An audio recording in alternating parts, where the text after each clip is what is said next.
Okay. Good afternoon, everyone. Welcome to our 2024 mid-year Outlook webinar. We're already here reaching August, and amazingly, and I hope everyone's been enjoying a very nice summer. But my name is Dana Vosper. I'm the Managing Director of Advisory Services here at Napier. I'm happy to be joined by two great colleagues today. First, Chris Petrosino. He's the Managing Director of our Investment Policy Group and a regular panelist when we do these Outlook webinars.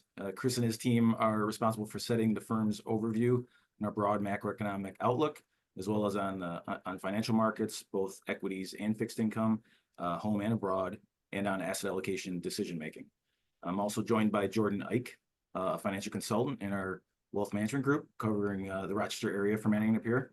Jordan works very closely with a broad range of clients, both individuals and institutions, to provide planning strategies and investment solutions across a full array of needs. So thank you, Chris and Jordan, for taking part in the webinar today. Thank you. It's great to be here. Good afternoon, everyone.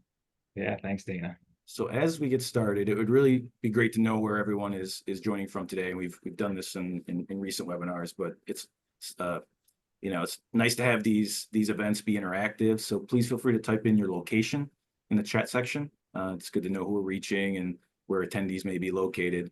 I already see one coming up, Boise and Nashville, so it's great to see it's across the country. Jordan and I are in Fairport, New York, in our home headquarters here for Manning & Napier. Chris is usually here, but you're in Maryland today, right, Chris? Yep, Easton, Maryland. Yeah.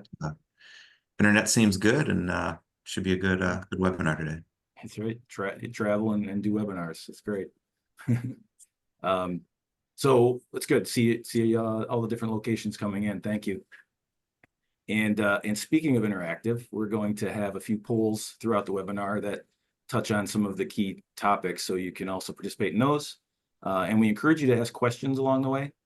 If a question comes to mind, please feel free to submit it using the Q&A function that you'll see on the screen. We'll spend time at the end of the webinar answering as many questions as possible. I'll note that sometimes certain questions can be a challenge to answer on a live webinar, either just because it's very specific to an individual's planning situation, which we'll often get planning questions, or maybe we prefer to do a little bit more research for you before answering and kind of really getting to the bottom of your question. So just know that we or someone on our team will be sure to follow up to answer your question if we don't answer it live here. And thank you for those who did submit a question already. All right, so we're going to have a good discussion today. Being a little over halfway through the year, we'll comment on some of the things we've seen so far and important things to consider as we're moving into the back half of 2024 and beyond. There's wealth management priorities and things that you should be thinking about from a longer term perspective. And then there's the environment and the economy and markets and what we're seeing there. So Jordan, please start us off here with some of the things that you're stressing when you meet with your clients right now. Yeah, well, thanks for the introduction, Dana. And I was going to say good morning to everyone, but it looks like we got a lot of time zones west of us. So good afternoon, good morning, wherever you're joining from. I know, especially here in Rochester, summer is a limited resource. So we appreciate you taking the time out of that schedule to spend it with us here today. Hopefully you'll walk away with some interesting information. So like Dana said, I work with a lot of individuals and institutions on the planning side of things. And so I think it's unbelievable that today is August 1st and we only have 5 months to go in the year. And so this is a great checkpoint from a planning perspective to just take a look at what's happened year to date and make sure your eye is on the ball as we go into the end of the year. I don't want to be dismissive of some bigger topics like taxes, estate planning, and even asset allocation. So we're going to touch on those in more detail later. But I think one of the big things, and maybe they're more, monotonous in nature, but I think good places where you can take a step back and check yourself are things that you see listed here.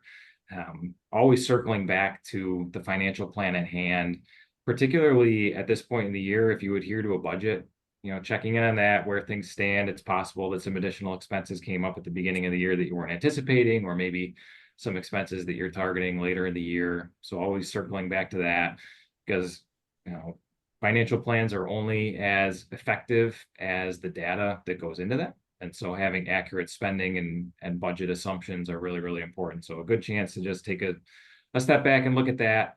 Obviously, evaluating your insurance and emergency fund capacity. We always recommend having somewhere from 3 to 6 months of liquid emergency savings in case these expenses come up, so you don't necessarily need or are forced to dip into your investments. And also, I like to highlight contributions at this point in the year. Said we're well past the halfway point in the year, so making sure you're staying on track in terms of contributing to 401ks, IRAs, 529 accounts, health savings accounts, whether you're trying to max those out for the year or just make contributions that are in line with your goals. I think it's easier to do that in increments throughout the year than for us to be having this conversation in December or right before you file your tax return next year and say, oh, I got to make a big lump sum contribution, and creates a cash flow crunch. So, great time to just take a look at those things. Like I said, asset allocation, tax planning, things of that nature, really, really important. We'll touch on that in a little bit, but now that we have some general planning stuff out of the way, I know everyone's here to hear about the general state of the markets and economic outlook, and so I'll pass it off to Mr. Petrosino and have him share his thoughts on what's happened so far this year and maybe what we're anticipating going into the end of the year. Thanks, Jordan. So I guess we can tackle the markets and then the economy in sequence. I mean, the markets, the big story year to date has, I think, largely been the extreme concentration that we've seen at the top end of the equity market, with a handful of stocks, particularly associated with generative AI and all things chips, really have rocketed ahead, and really got to some points where, as analysts in our sector teams, folks are getting pretty excited about a lot of things that have been left in the dust. And so I think one of the themes that we're going to touch on today is the importance of separating what is the S&P 500 or the stock market is sort of referenced generally from the idea of finding opportunities amongst individual companies. And so while we're a bit I would say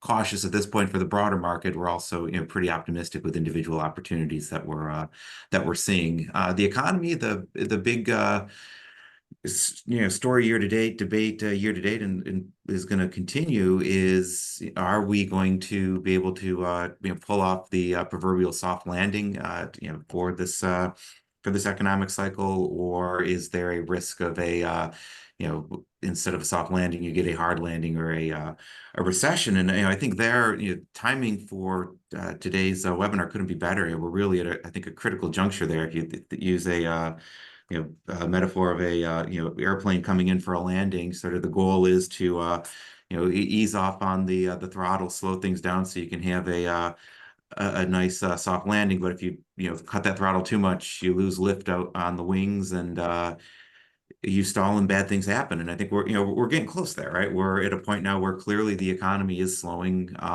but some of the data points that we've seen over the past couple of days, even this morning, the ISM manufacturing index, after eking into expansion territory a few months ago, is actually now down on its lows for the year, just south of 47, which again, just you've got some cross currents now. We're seeing some of the unemployment measures, while not bad, moving in a direction that at some point, once they break higher, they keep going. So we're not there yet, but we think in this environment, it pays to sort of be close to home in terms of asset allocation, but being ready for individual opportunities that we're able to identify in the equity and bond markets. But then more broadly, if we do get some volatility from here, being ready to deploy capital and take advantage of that.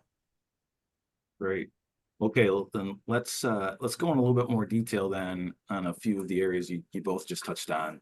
And this gives us a chance to bring up our first poll. As I mentioned, we'll have a few of these that we call fact or fiction. We also did this during the webinar at the beginning of the year, and it's a fun way to address certain topics on a lot of people's minds. So the first one we have is related to the presidential election, which you're aware that that's coming up here, and it's And the poll question asks, fact or fiction, recent political events have pushed volatility to a 5-year high. Fact or fiction? Give you a second to vote on that. Put in your answer, and then we'll give you our perspective there. And what we say is it's fact or fiction. It's be in the news nonstop here until election day. All right, fiction then is the winner. About 3/4 of people attending here said fiction, and that is what we say as well. So, Chris, weigh in on this, because it's something that obviously we get a ton of questions about the election and what that means when we have meetings with clients. No, absolutely. Elections and particularly concerns around volatility, wild swings in markets, favored industries, unfavored industries, things like that. Done a number of events the past couple of months, and every time reliably, that's generally the number one topic on folks' mind. And really, the past month has been a pretty good test of what sort of volatility can uncertainty around elections unleash. And volatility's picked up a little bit, but it barely moves the needle. Here we've got the VIX, the measure of S&P 500 options implied volatility going back to 2014, 10 years. And yeah, it jumped up a little bit, but we're still below the 10-year average, just a bit above the 10-year median. And this was a period of time where you saw a odds change dramatically.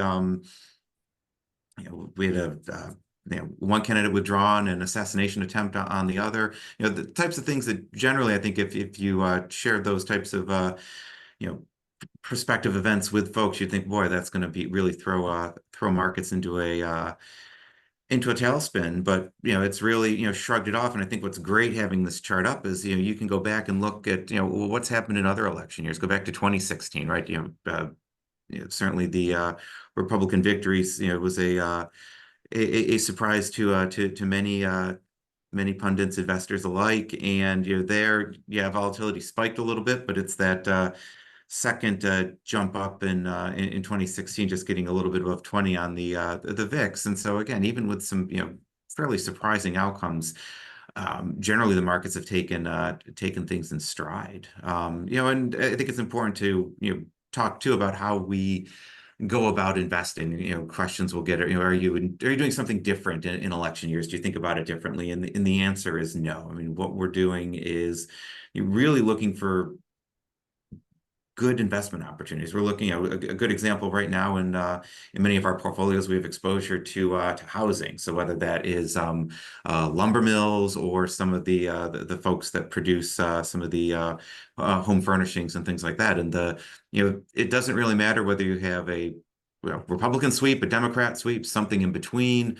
There's a very well established housing shortage in the U.S. And so this is going to win regardless of who's in power or what what policies may or may not be coming down the pipe. And so we're certainly ready to react if the market goes too far in one direction, punishing a particular area. We've historically found some great opportunities when that happens, or other times we may be able to take some gains if sentiment gets way over its skis on something that we already own. So that's really how we think about elections. Certainly it's can be a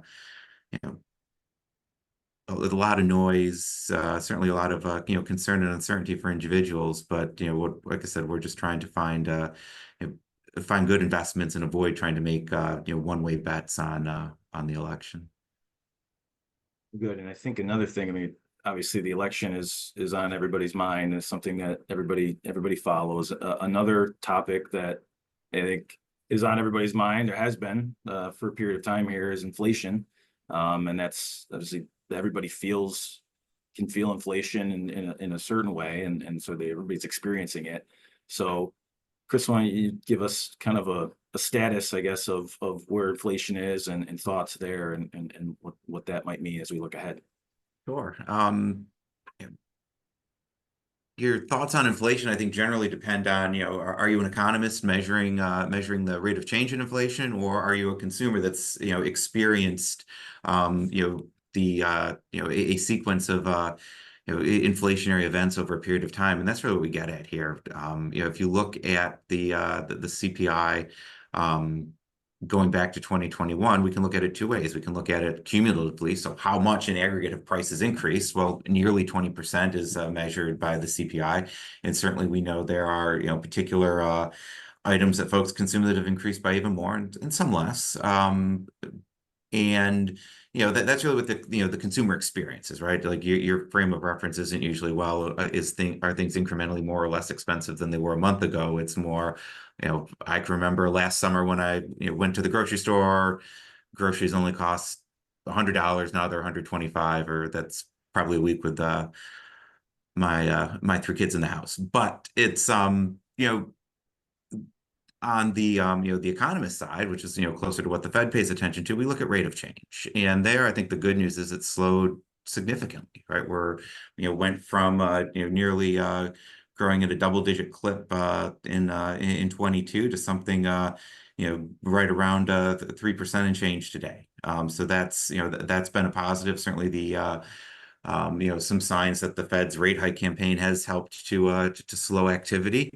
Going forward, we think it's going to be, a lot of the low-hanging fruit's been picked, and the outlook for here is it's going to be tougher to achieve maybe that last percent of inflation reduction that the Fed's targeting, due really no small part to what's going on in the services side of the economy, right? You think about goods, that was where you had the demand surge as the economies opened up, as the pandemic started to fade, supply chain disruptions, all that stuff, and that's largely worked its way through. But services, particularly where labor is a material component, that's remained under pressure. And so the challenge is going to be going forward, can you bring that down without the traditional way that we relieve services inflation pressure, which is higher unemployment, lower price of labor? And so that's really a good representation of where where the debate is. Can this number come down without the labor market falling apart? If it does, you get a soft landing. If it doesn't,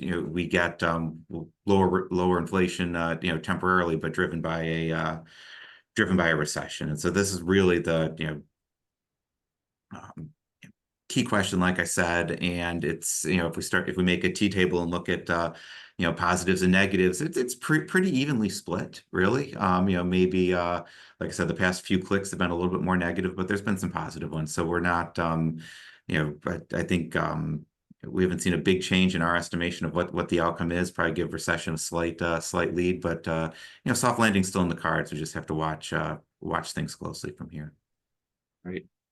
I think, Chris, if we're looking ahead, especially in this landscape, we've got the election, as we touched on, and inflation is still something that we're monitoring. Can you speak to some of the opportunities then through all of that? I mean, there's always opportunities in some regard, no matter what the environment is showing us. So can you talk to some of those opportunities that we're seeing? Yeah. So maybe start with just setting the stage in terms of just how extreme the market has been, with, like I said, with regard to a handful of stocks really propelling the market. And your experience as an investor in the market, it's more different than it's ever been, at least in 40 plus years, in terms of whether you own the S&P 500 in its cap weighted construct. Many ETFs out there can give you that, or if you were just to own the average company in the market. And this is just the correlation between the S&P 500 cap weighted and S&P 500 equally weighted. And historically, things are generally well correlated, right? Correlate 100%. Things are going to move in lockstep.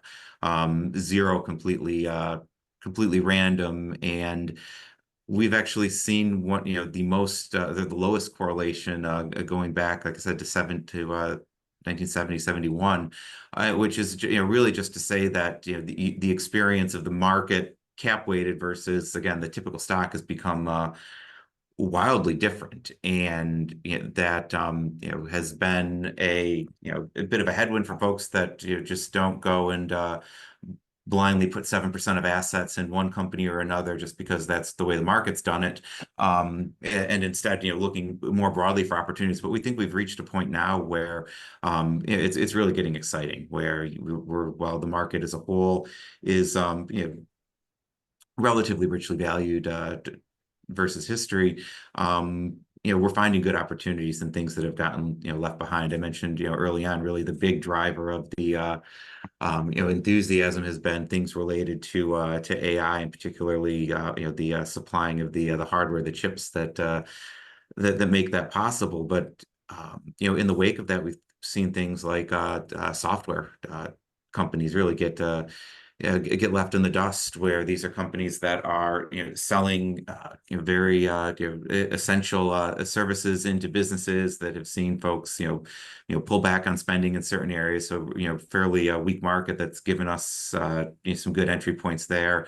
And then again, you can't get much further away from semiconductors and generative AI than ideas like rails and chemicals, where these are portions of the economy that have really been in recession for an extended period of time if we're just looking at those particular industries. So again, it's a just recurring theme that we talk about, just the importance of realizing that it's the market is not a single is really not a single thing, and if you crack it open, you look underneath, there's oftentimes many opportunities. In fact, we're seeing some of the highest levels of new idea generation that we've seen in many years from our analysts, which isn't to say that they're not working in other years, but just the number of names that we're finding that are coming through that are meeting both our investment strategies and pricing disciplines has been pretty encouraging.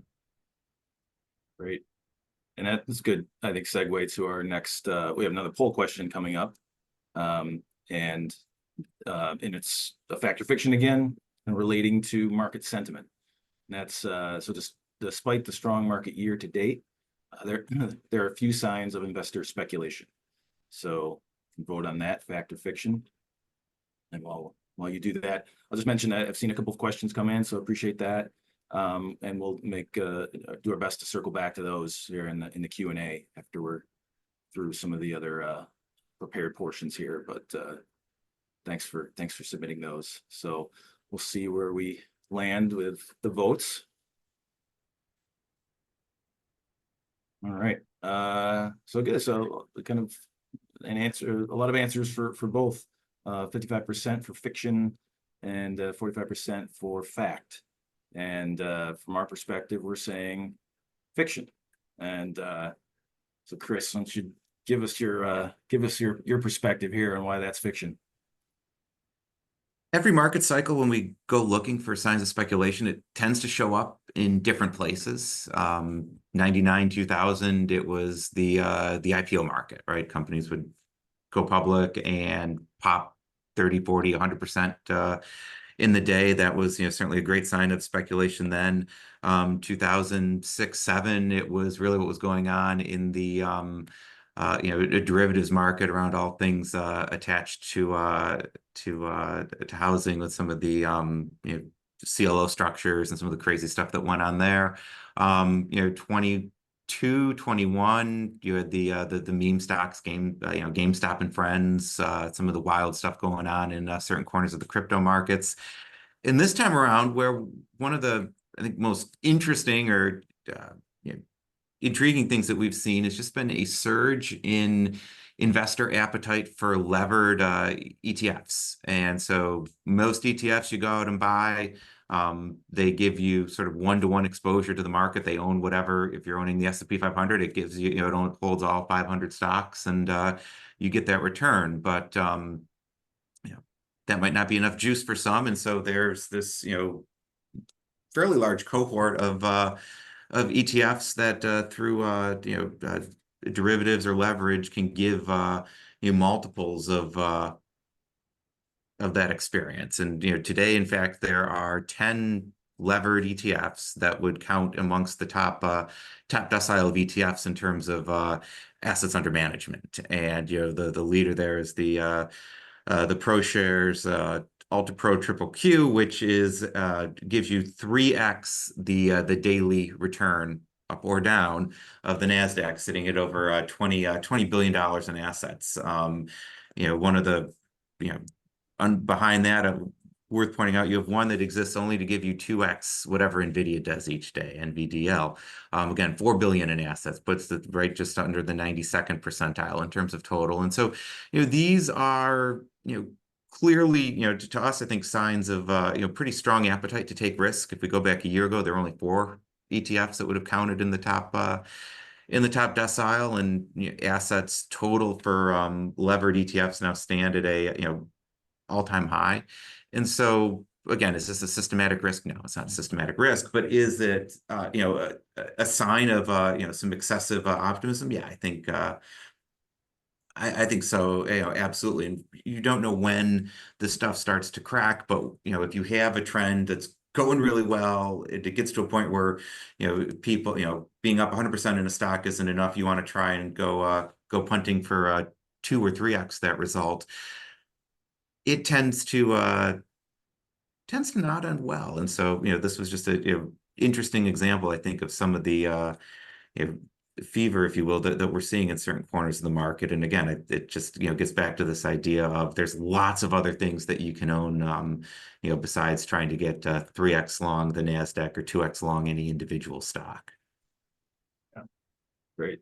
Thanks, Chris. And I guess if we try to take a step back, I mean, here we're thinking about and looking at the most, sort of, we're talking about concentration and sort of areas of the market maybe that appear to be very specific areas that may appear overheated a little bit here. If we take a step back, Jordan will kind of get your perspective here on this, but just about through all of this and some of the noise, and obviously there's always concerns, but as you're talking with your clients, what's a good way to approach some of this as you're thinking about second half of the year and just making sure everybody is kind of operating under a helpful perspective, right? Can you speak to that? Yeah. Well, I do think it's so interesting. I mean, you talk about the levered ETF products, right? And that would indicate to us that there's this exuberance and confidence among investors that they're willing to take significant amounts of risk.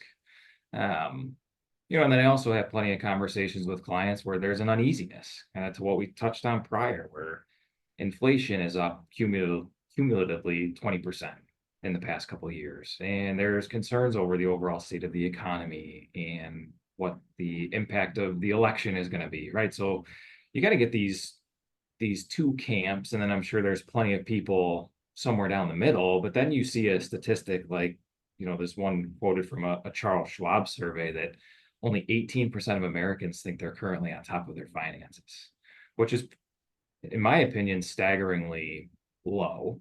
And when you think about financial planning in general, right, investments are inherently emotional, right? So I think we have the tendency as human beings to make emotional decisions, potentially bad decisions based purely on how we're feeling, right? So when you have potentially 82% of Americans that are not necessarily on top of their finances and are maybe operating in the context of how they're feeling in that any given moment, I think that has the potential to create negative outcomes. And so that's why I always like to circle back to having a firm financial plan in place that allows you to stay grounded and kind of weed out some of this, emotional noise that goes on in the markets. Because, for a lot of investors right now, with how well the market has done, albeit in a very concentrated,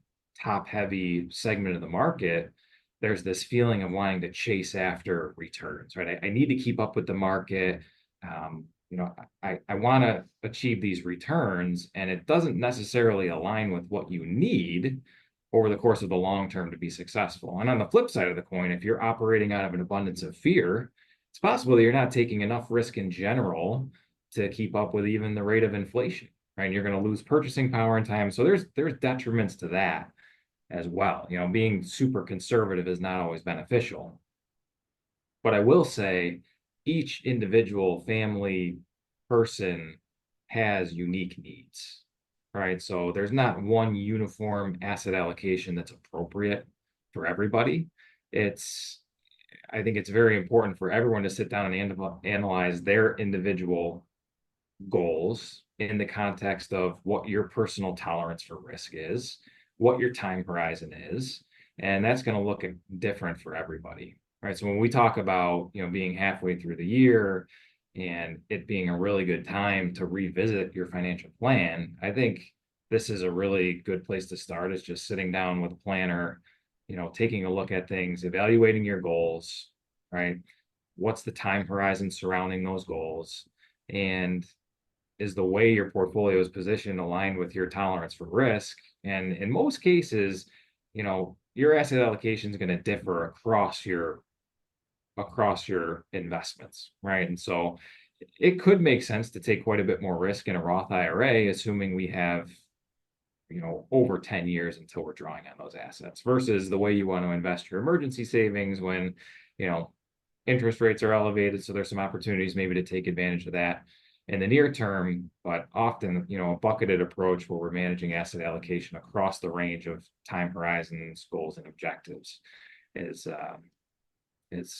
the key to being successful. But ultimately, I think having a plan and being able to root yourself in that, kind of understand what you need to achieve to be successful, will prevent you from potentially chasing after too much risk, or maybe sitting on the sideline a little bit too long, and kind of surrounding yourself with a team of professionals where you can make sound decisions in difficult times. And, it's not a guarantee, but there's certainly, like Chris mentioned, there's enough on the horizon where could volatility pick up?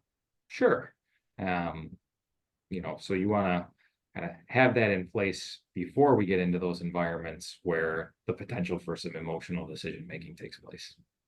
Yeah, that's good. And Jordan, yeah, it's great to always I think reinforce that importance of revisiting, and if you have a plan, I mean, obviously have a plan in the first place, but if you so you want that to start, and then going forward you're revisiting that, and just a lot of it can be housekeeping and just making sure you're just on track, right? But then there's also part of the discussions that you're having and as a firm we're having is thinking about more how to execute on certain things, certain strategies. There's still opportunities there from a planning standpoint to make changes and to put yourself in a better spot. So can you speak to some of those?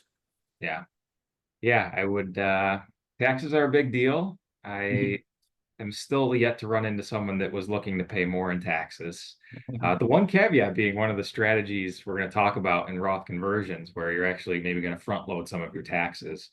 We'll get into this in the next slide, but the Tax Cuts and Jobs Act set to sunset at the end of 2025, and that's going to have some estate planning and tax implications that we'll talk about. But in general, the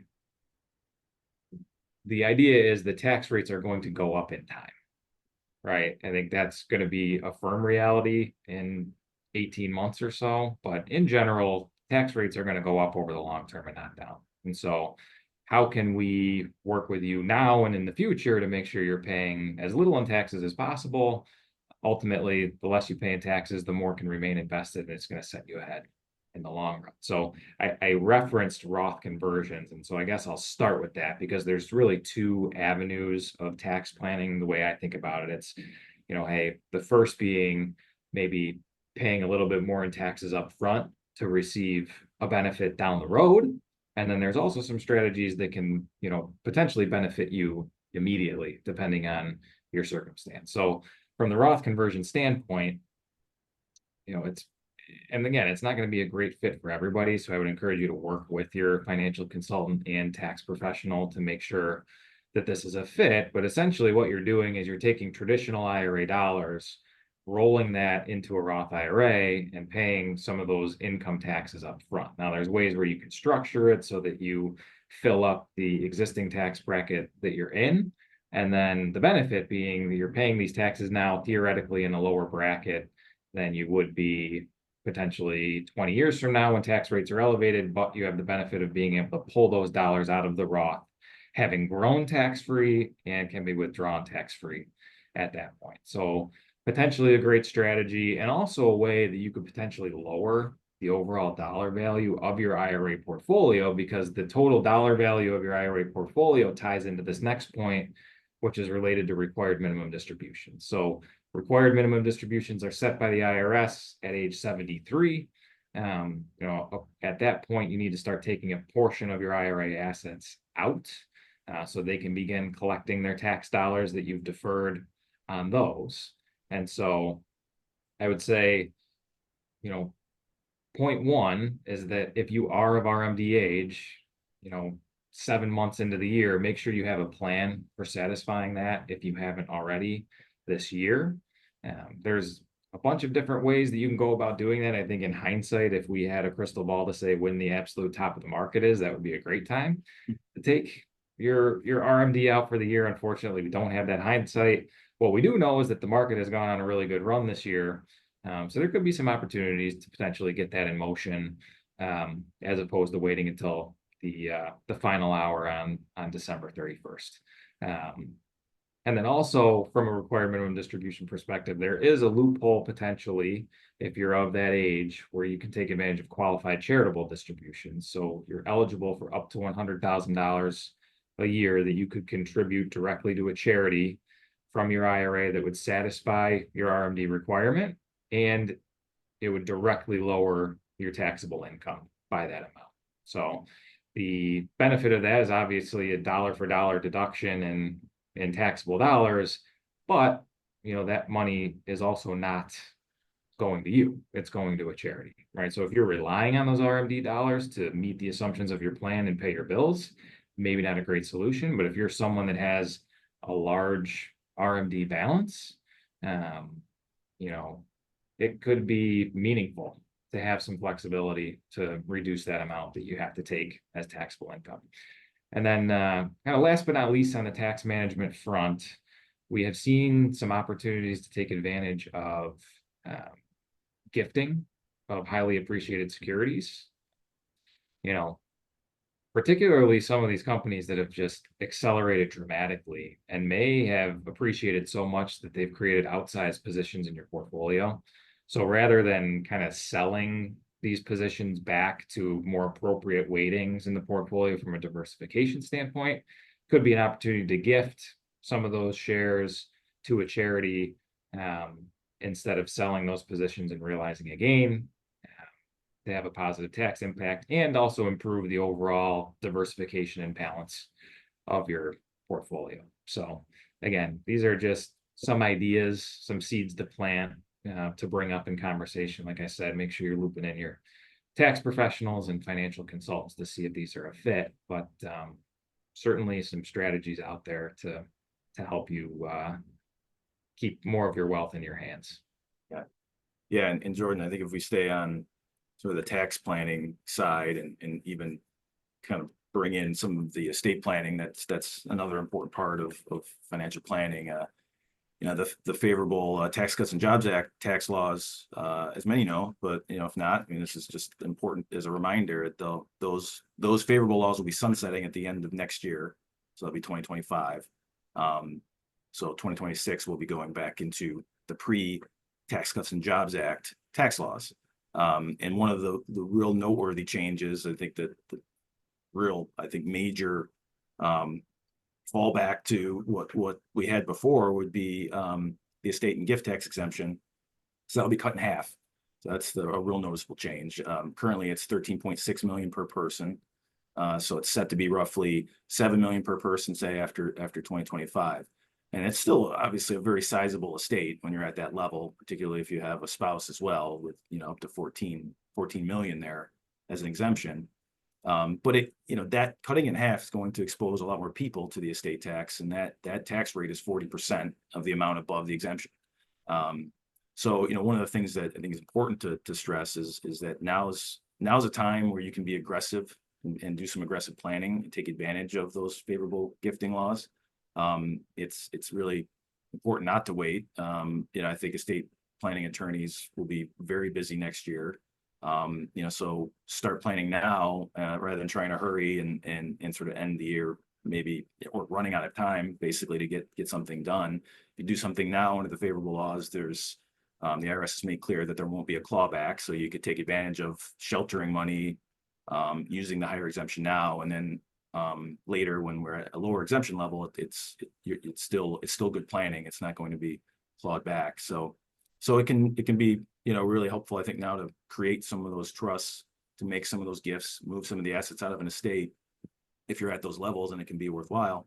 And do that now, and then maybe just next year, when you get closer to that time where we have some more clarity, then you can fund those trusts if necessary, and you can do some of those. It gives you the optionality that, as we have more clarity about what may actually happen, if it does indeed sunset, or if there are some, changes to the tax laws before then, you can make some decisions then when there is more clarity.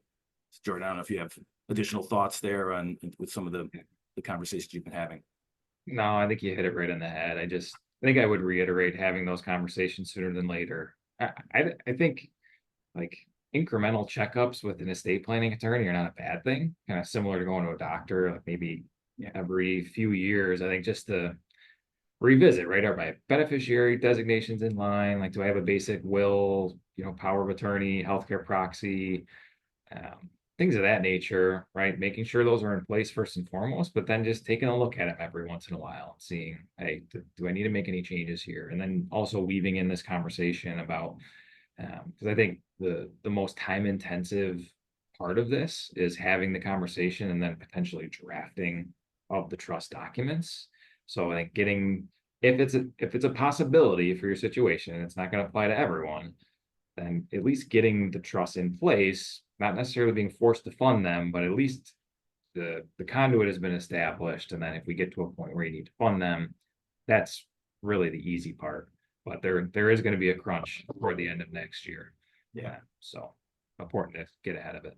Yeah, absolutely.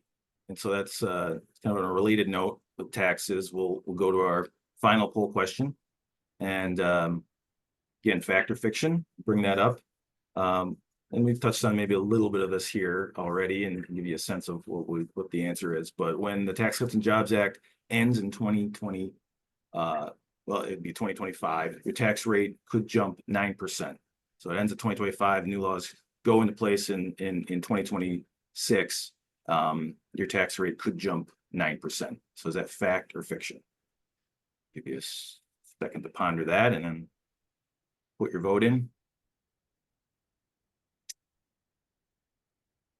Be exciting times at the end of next year when everybody's ready for assuming nothing happens, which it's hard to know. We don't, there hasn't been a big push necessarily with any clear sort of tax agenda from either party there to make a change. But right now it is set to sunset. So the law is in place to go back to the Tax Cuts and Jobs Act laws. So people are saying fact. Yeah, 73% here, at least the results say fact, and 27% fiction. So, and that is what we say fact as well. You can see some charts there comparing sort of the current laws that will be in place next year in 2025, and then what, from a bracket standpoint, estimated brackets and those rates once we get into 2026. Jordan, I don't know if you've some reaction to that. Yeah, so I mean, it is a great illustration, right? And the anticipated married filing jointly brackets on the left, and you can see, I mean, even in the bottom brackets, there's going to be a 3% increase, pre-sunset and post-sunset. Where it gets really interesting is, for folks in the upper end of that 24% bracket, so 300 to just shy of $400,000 in taxable income, you could be seeing upwards of a 9% jump year over year. So, it's going to impact people, assuming it takes place. And so I think, again, not shocking as we anticipate tax rates to go up over time, but I mean, some of these percentage jumps are sizable and they're right around the corner. So being mindful of this, we're certainly thinking about it and talking about it a lot, coming up with strategies, and just something that should be coming up in your conversations as it approaches. Yeah. Yeah. It's, I think if possible, not everybody has the ability to do it, but if you can accelerate, so if you look next year, if you can accelerate some income into 2025 at the lower, with the brackets are more favorable there, that can that can help out certainly. And Jordan, yeah, as you're saying, the additional tax planning, and we'll be working with clients to outline some of those. I think, some other things to think about beyond just the estate tax changes. It's the standard deduction will be cut in half from what it is now. That was increased significantly. The personal exemptions will be back. It's something that we haven't had during this period of time. That's another thing that larger families can take advantage of the personal exemptions. So I think I would expect that a lot more people will be itemizing again. Standard deductions cut in half, and then you'll have the ability to take advantage of some more itemized deductions. So it's in a way, if nothing does change and there is everything sunsets as scheduled, we'll just be going back in time to some of the way that you may remember the way you did your taxes pre 2020 or 2017. A lot more of kind of going back to that, and some of those considerations, itemizing will play a bigger role. So with that, just as a good way to, I think, conclude and quickly we can just touch on this, and then we'll go to the Q&A. Had some good questions coming in, so we appreciate that. So both of you, I guess, if you could touch on maybe a key point or two here worth reinforcing after we kind of went through some of the messages. And we'll start with you, Chris, just on anything you think is worth highlighting here as we wrap up. Yeah, I mean, I think the biggest thing really, for us is the just that concentration in the market from a diversification standpoint. The idea that what is supposed to be a broadly diversified way of getting exposure to the entire U.S. economy is really concentrated in a small handful of businesses, and they're objectively good businesses. It's just from a diversification perspective, you can debate how much of any one individual company one wants in a portfolio, and so we, like I said, are finding opportunities sort of in the other 493 or so stocks in the S&P, and then certainly outside of that, both smaller companies domestically, as well as there's a host of companies around the world that are out there too. So I think that's really important at a time when everything has become so laser focused on just a very specific corner of the market. And yes, I think that's good news. And then on the economic front, again, I think it's really we're in a sort of wait and see environment, and it's really going to be just what is the follow through from the rate hikes that the Fed had conducted in 22 and 23, and did they take the foot off the brake too late or just right? And I think stay tuned in that matter, because we're going to find out in the next few months and quarters, we think. And so just portfolio positioning, we're fairly close to home in terms of our equity ranges and portfolios where we have that discretion. So near midpoint, again, with the idea that we're finding names, companies that we want to own, we're going to own them, but making sure that we're also prepared if we do get better entry points to add to risk in our portfolios. Yeah. And I'll just chime in on the planning side of things. I mean, I think for the most part, people are probably in better shape than it may feel right now on the backs of how strongly the market has gone up the past couple of years. But I think it is important to remember how, in general, unpredictable the markets can be, and just singular events can cause dramatic changes. And so making sure that you are rooted in a financial plan, kind of staying in control of the things that you can control, right? Making sure you're setting a plan in place, working with a team of professionals that can help keep you grounded in that when uncertainty does occur. And again, focusing on the big picture, the long term, your goals, objectives, risk tolerance, things like that, as opposed to maybe day-to-day volatility and near-term concerns, as opposed to the big picture. So, and then again, encouraging you to start, thinking about Tax Cuts and Jobs Act sunset. So halfway through the year, scheduling meetings with your financial consultants, tax professionals, estate planning attorneys as that gets closer. Thanks, Jordan and Chris, for your insights and your remarks. And it's now we can move on to the Q&A, and it's some good questions come in. As I touched on earlier, we aim to select questions as we're going through this that are broadly applicable, and for the audience, and not too specific, because sometimes it's not always relevant. But please continue to submit questions, and just know that we will answer any question that's been submitted, any and all. So if we don't answer it live again here, as I mentioned, we will absolutely follow up and make sure that we get an answer for you. So saw a bunch of questions, like a flurry of questions came in, Chris, when you were talking about some of the economic challenges, maybe, or just some of the considerations there, and likewise, Jordan, with some of the tax questions, the tax comments seem to generate a fair number of questions. But the one that I think we could start with here is related to, say, asset allocation and Manning & Napier's approach there. And so the question is, has Manning & Napier gotten more bullish on equity, or still underweight versus a benchmark?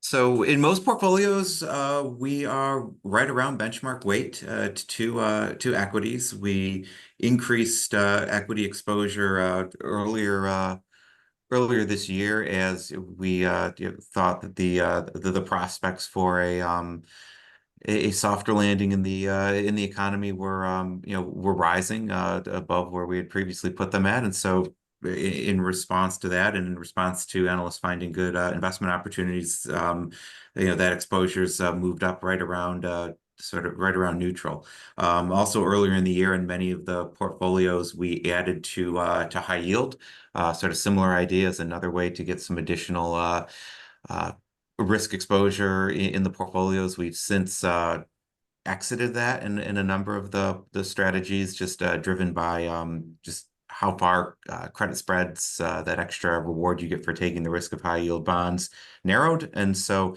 we're right, like I said, right around midpoint, and at this point, thinking about what do we want to own if we get an opportunity more broadly. Great.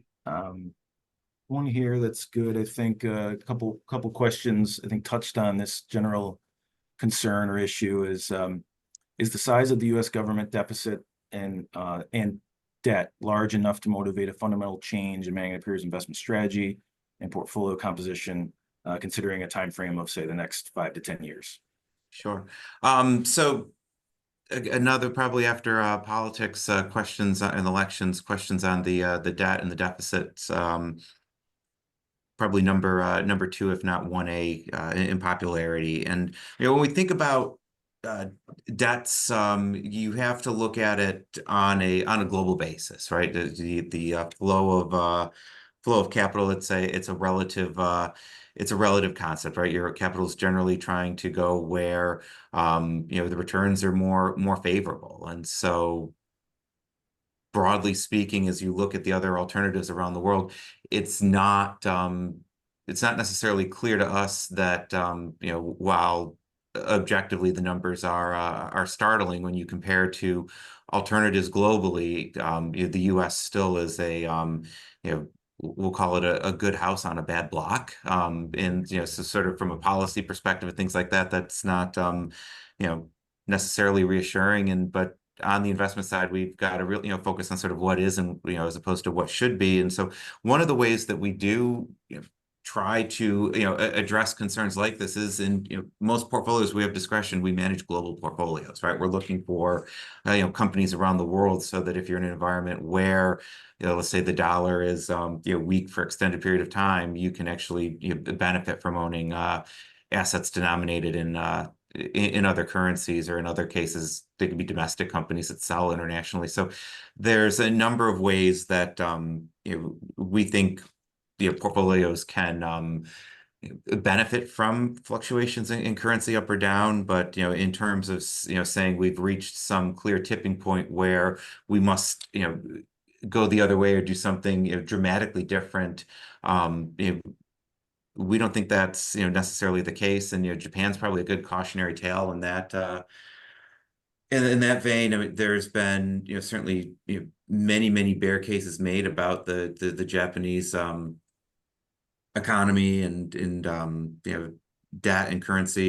You talk about levels of debt relative to us, it's significantly higher, some different structures, some different nuances, but yeah, I think the point is it's very difficult to predict when something like that breaks, and so this sort of gets at another, maybe it's another way of getting back to that idea of the importance of diversification, right? You do not, having a singular one-way bet in a portfolio can be very rewarding if it works, but most of the time, what you really want is diversification. And so having that mix of domestic and international securities helps to offset some of that, any trends that we may get in the dollar one way or another. Yeah, good. I did see a question just came in, I think related to some of the taxes and the itemized deductions that I had mentioned after the sunsetting, but the question was, doesn't the 10K limit on state and real estate deductions also go away? So yes, I mean, I think so. The SALT limitation does go away, and so you'll be able to itemize and deduct those local taxes, state and local taxes, obviously mortgage interest, and continue to deduct that. So you're going to be able to deduct more, which is good. Like I said before, kind of going back in time to the way things were, but pre-2017, there will be still that. You'll also bring in some phase outs again, though. Higher income levels will be limited on how much can be deducted on certain things. So that's kind of another complication and limitation for people with higher income levels. But yes, so the good news is that the SALT is going away and we can deduct more. One that might be good, Jordan, I'm thinking just to have you answer a question here is basically the question was, how are you navigating through the recent environment of uncertainty and managing your client's portfolios with differing goals? I guess, there's a lot there that maybe you could take that, but I guess just, as your reaction to that. Yeah, I think it's a great question, and it all comes down to building a relationship and building trust within individual relationships, and then excellent communication, really kind of understanding everything that's going on in terms of that individual's goals and objectives. And my primary job as a planner is to make sure the investments that are in place align with the goals and objectives of that individual, right? And so we kind of narrow the target of what types of asset allocation ranges would be most appropriate given that individual situation.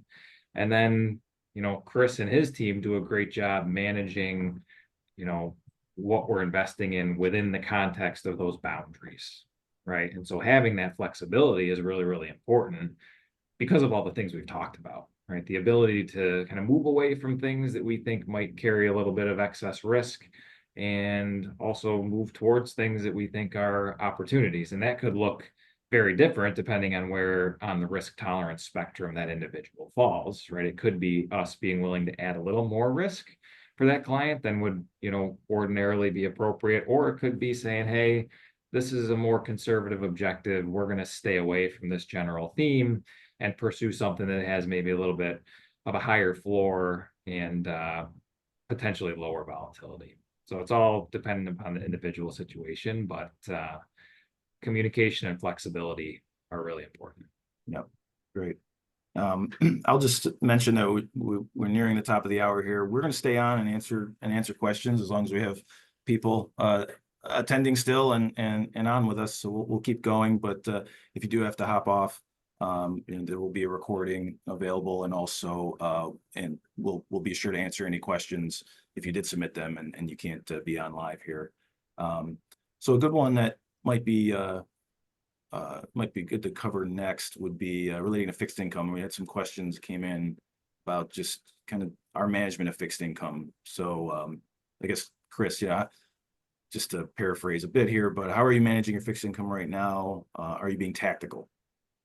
Yes. So I think one of the unique elements of our fixed income team is, generally speaking, we're not buy and hold to maturity investors. Certainly, there are some issues where maybe that makes sense, but most of the time, we are, or all the time, we're looking for what investments are out there in fixed income land that offer the best return relative to the risk that we're having to take. And so the team is quite active, not only in terms of duration, that interest rate sensitivity embedded in a portfolio, but also thinking across different segments of the fixed income market. So this can be an environment like today where I mentioned earlier, credit spreads both in the high yield part of the corporate market as well as the investment grade portion are quite narrow, right? So we're not getting paid a lot to take risk there. And so in the time being, in most of our multi-asset class strategies, we're underweight corporates relative to where we might otherwise be, or certainly where the benchmark is. But if we get an environment where those spreads widen, you could see a portfolio that is significantly tilted towards corporates if we think that's a more favorable backdrop. Right now, a theme that the team likes is within the ABS or asset-backed security part of the market, and very specific sort of issue by issue type of research. They found some fairly attractive opportunities and fairly niche areas. Litigation finance, one example that they've found a few ideas. So definitely tactical with regard to where are we going. I mean, we're certainly not attempting to day trade the yield curve or anything like that. But what we will do is, if we see rates moving higher, you're going to likely expect us to start nibbling and adding more duration as as that occurs. And then conversely, when yields go lower, just looking to shed duration as we benefit from that that tailwind of falling rates. Thanks, Chris. There's a question, Jordan, you touched on Roth conversions, and this question came in: how high of a tax bracket do you think is reasonable for Roth conversions? Is 24% reasonable now? So, I mean, I guess just your thoughts on that. Yeah, I think it's a good question, and I think it's hard to say for certain without more context of the specific situation. But I think the idea would be, hey, if you think you can, convert some dollars now at a lower tax rate than what you would pay in the future, then it probably makes sense from a math perspective to do it. Now, the anticipation is that rates move higher, but what is your individual income situation going to be down the road? So without knowing that, it's hard to say for certain. I will say, though, there are some benefits of Roth conversions, even when the math doesn't necessarily make sense, just from a personal standpoint. I know, I've experienced clients that want to do Roth conversions just because a Roth is, much more advantageous to inherit than a traditional IRA that's subject to the 10-year rule. All right, so passing off a large IRA to heirs where they have 10 years to withdraw the principal and can be forced into some difficult tax situations, versus a Roth that doesn't necessarily have the same tax implications, could just be a nice strategy for helping out family members or heirs. But yeah, we certainly have some great tools and resources that can put together illustrations on Roth conversions and whether or not that makes sense. Just kind of lay out the pros and cons for you. So we'll have someone follow up on that front. Great. There's one here that I guess I could combine a couple of questions here into something that's somewhat similar, but maybe two parts. One is thoughts on using alternatives outside of more traditional portfolios, say just of stocks and bonds. So there's that, and there's also question, we've gotten these questions before, but related to crypto and Bitcoin and sort of investing there. So I guess you can take it a couple different ways there. So Chris, maybe where you want to start with that. Sure. We can start with we'll start the crypto and all things Bitcoin related. So we do not have any exposure in our portfolios today as it relates to Bitcoin or any other cryptocurrency. We've at varying points looked at some of the different brokers or trading platforms associated with them. So we've done work on those. So it would likely be, if we're going to get exposure, it would probably be through companies that would benefit from additional trading related to around those. In terms of a role in a portfolio, I think there's a number of different assets out there: gold, crypto, again, sort of broadly speaking, maybe we speak specifically to Bitcoin, that could potentially have a role. I think the key is just it's how someone sizes it, right? Like if you they're particularly if you think about Bitcoin, it's a fairly volatile asset, certainly relative to most other things that folks normally invest in, and so if that is something that someone is interested in having a bit of exposure to in a portfolio in a small amount, it will offer diversification. Could be a source of some material gains in the long run. But with that embedded volatility, you just want to make sure that you size it correctly, and that's I think a theme that applies regardless of what we're talking about. And the case for using alternatives to the traditional public market stocks and bonds, I think very, very similar, right? Like there's a tendency to speak to alternatives as sort of this monolithic investment, just like you're going to go buy stocks or go buy bonds. We know not all stocks and not all bonds are equal, and I think it's very much the same thing when we're talking about alternatives, right? It's understanding what risks are you taking and how are you generating your returns, and there's lots of different ways that that folks go about doing it, and really having a good understanding of what the trade-offs are, what the skill set of the folks deploying those strategies are, and really how are you making the returns that you're looking to make. So, I mean, one of the ways that you earn a premium is by willing to commit capital for an extended period of time, that unlike a mutual fund or an account consisting of publicly traded stocks, you can't necessarily get your money out the next day, next quarter, next year. So, those types of considerations are, important, but, we think that, it can make sense, in portfolios, and, we have some stuff, in the works where, we think you'll, be hearing, more from us on that, on the topic in the coming, months ahead. Great. And we'll take one more here, and we'll just be respectful of people's time. One more, and one just came in, I think kind of semi-related, but just thinking about sort of other investments. Do you have a view on gold and silver right now?